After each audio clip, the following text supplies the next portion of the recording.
Today, we will discuss about What's the difference between pain, ache and hurt?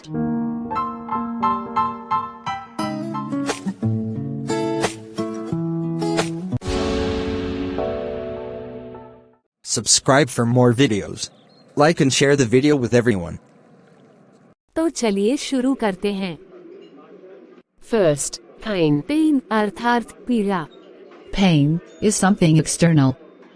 It may come on quickly, and it is more difficult to ignore. For example, When you receive an injection, there is a pain as the needle goes in. second, ache. एक अर्थात दर्द या वेदना। Ache is something internal. It is a persistent physical discomfort. For example, If you had a headache, take a tablet. third, hurt. Hurt अर्थात चोट या आहत। Hurt is to feel painful. It is an injury or wound to the body. It can be emotional pain as well as physical pain. For example, I was running in the park and I hurt my leg.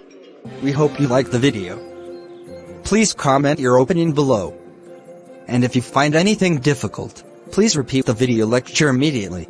Subscribe, like and share with everyone. the end.